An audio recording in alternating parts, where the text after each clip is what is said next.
Hi everyone, Monisha here.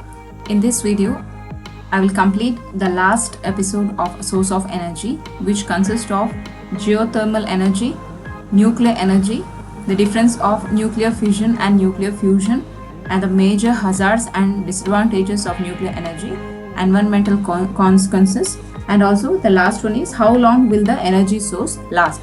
So these are the topics I am going to cover in this session.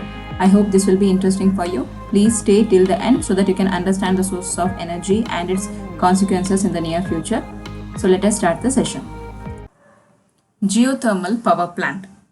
In this session, we study the geothermal energy, review the history of geothermal power plant, study the working principle of geothermal power plant, and specify the advantages and disadvantages of geothermal power plant.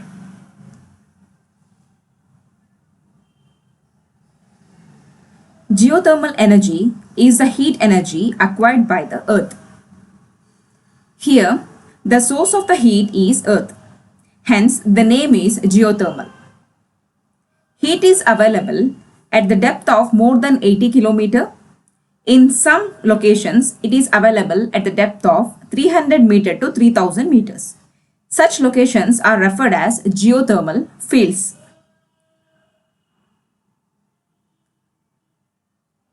Geothermal energy is used for heating water, air conditioning, electricity generation, and greenhouse heating, and etc. Next, moving to the history of geothermal power plant. The world's first geothermal power plant was built in the year 1911 in Ladello, Italy. Next, we shall study about the working principle of geothermal power plant. There are three types of geothermal power plant. They are dry steam power plant, flash steam power plant, and binary cycle power plant. Let us study about the advantages and disadvantages of geothermal power plant. First, the advantages. The thermal and nuclear power plants need fuel to produce electricity, whereas geothermal power plants does not need any fuel for production of electricity. This saves expenses on fuels.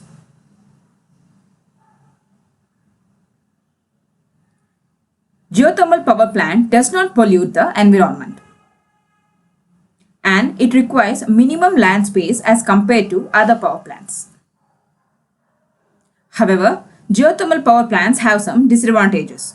As geothermal fields are not available universally, these power plants are found rarely. The cost of infrastructure and drilling is also very high. So in this session, we learnt about geothermal energy, the history of geothermal power plant, types of plants, and advantages and disadvantages of power plant. So what is geothermal energy? Energy that is generated by converting hot water or steam from deep beneath the earth's surface into electricity. It is unique and it is renewable. Natural energy flow from heat mining and enthalpy. The definition is geothermal energy is renewable energy that makes use of heat inside the earth. Since it is using heat inside the earth, it is called as geothermal. Geo means earth and thermal means heat. Geothermal reservoir. Due to geological changes, molten rocks formed in the deeper hot regions of the earth crust are pushed upward and trapped in certain regions called hotspots. When underground water comes in contact with the hotspot, steam is generated. It explodes. Sometimes hot water from that region find outlets at the surface. It comes out of the earth's surface. Such outlets are known as hot springs. You can see the picture here. These are the hot springs. The hot steam is coming out of the earth's surface, including water. The steam trapped in rocks is routed through a pipe to a turbine and used to generate electricity. The cost of production would be not much, but there are very few commercially viable sites where such energy can be exploited. There are a number of power plants based on geothermal energy operational in New Zealand, and United States of America. Nuclear energy is the energy in the nucleus or core of an atom. Atoms are tiny units that make up all matter in the universe. Energy holds the dense nucleus together and it contains a huge amount of power. Nuclear energy can be used to create electricity, but it must first be released from an atom. Two kinds of atomic reactions create nuclear energy. One is nuclear fusion, where atoms are joined together. And the one is nuclear fission, where atoms are split apart. However, nuclear power plants do not have the capability to produce energy from nuclear fusion safely and reliably. So, nuclear reactors use pellets of the element uranium as a fuel to produce nuclear fission. The nuclear reactor forces the atom of uranium to break apart. As they split, the atoms release tiny particles called fission products. Fission products causes other uranium atom to split, starting a chain reaction. The energy released from this chain reaction creates heat. The heat created by nuclear fission warms a cooling agent, usually water. The cooling agent produces steam that turns turbines. The turbine drives generator or engine that creates electricity. Nuclear energy can provide clean, pollution-free power with no greenhouse gas emissions. But, however, the nuclear reactors do produce radioactive waste like used uranium pellets. This waste can be extremely toxic and stays radioactive for about thousands and thousands of years. The government regulates how these materials are disposed of to avoid radioactive contamination. Nuclear energy. 3 reasons why we stop using nuclear energy. Nuclear weapons proliferation. Nuclear energy has made a violent entry onto the world stage. Just 1 year after the world's first ever nuclear test explosion in 1944, 2 large cities were destroyed by just 2 single bombs. After the reactor technology just slowly evolved as a means of generating electricity, but it's always been intimately connected with nuclear weapons technology. It's nearly impossible to develop nuclear weapons without access to nuclear reactor technology. In effort, the Nuclear Non-Proliferation Treaty serves the purpose of spreading nuclear reactor technology without spreading nuclear weapons with limited success. In 40 years, 5 countries have been developed their own weapons with the help of nuclear reactor technology. In front of the matter, very hard to distinguish a covered nuclear weapon program from the peaceful use of nuclear energy.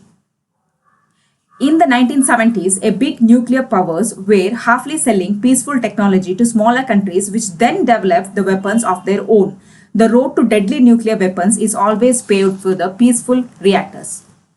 Second is nuclear waste and pollution. Spent nuclear fuel is not only radioactive but also contains extremely poisonous chemical elements like plutonium. It loses its harmful as slowly as several tens of thousands of years, and also there is a process called reprocessing, which means extraction of plutonium from spent nuclear fuel that can be used for 2 purposes. One, to build nuclear weapons, or to use it for as a new fuel, but hardly any of it is used as a fuel because we don't have a right kind of reactor for that. A milligram will kill you, a few kilograms make an atomic bomb, and even inconspicuous country like Germany literally has tons of this stuff just lying around because reprocessing sounded like a good idea decades ago. And where will all the waste go? After dumping it into the ocean, which was forbidden, we try to bury it. But we can't find a place where it definitely stays secure for tens and thousands of years.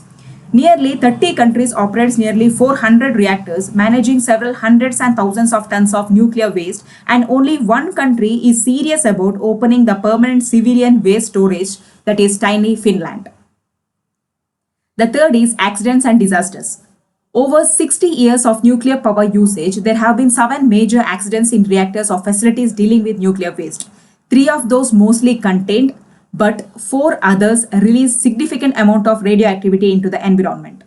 In 1957, 1986 and 2011, large areas of land in Russia, Ukraine and Japan were rendered unfit for human habitation for decades to come.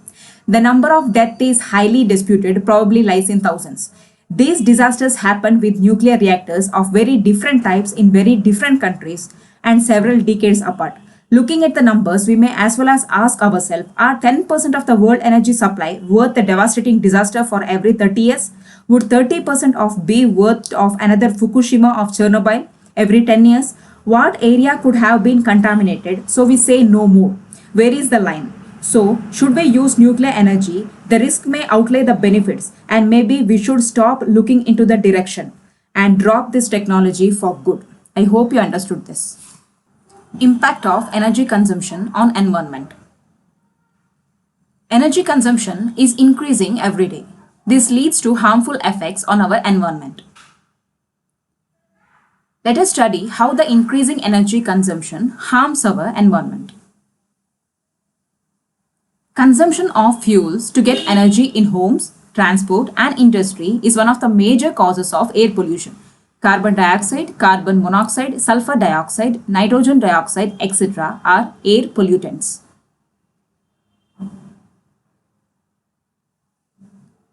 Air pollution can affect the ozone layer in the atmosphere, which protects us from the ultraviolet rays. Greenhouse effect is caused due to increased amount of carbon dioxide. Oil from the automobiles or from oil spillings causes serious water pollution which affect aquatic life. Gases like sulfur dioxide and nitrogen dioxide causes acid rain, which destroys old monuments and buildings made of marble. Smog is a combination of smoke particles with the thin droplets of fog containing poisonous gases. Smog produces diseases like asthma, bronchitis, and heart-related disease. Smog reduces the visibility to a low level and also disrupts normal flow of traffic. Burning of petrol produces lead. It damages liver, kidney, and causes abnormalities like paralysis, abortion, anemia, etc. I hope you understood the disadvantages of sources of energy impact on environment. Energy sources last us. Fossil fuels are not dependent for long. Fossil fuels are non-renewable source of energy, that is sources which will run out someday or the other. So the only way to prevent this is to conserve the energy. But how? If we manage biomass by replacing trees which we cut down for firewood, we can be assured constant supply of energy at a particular rate.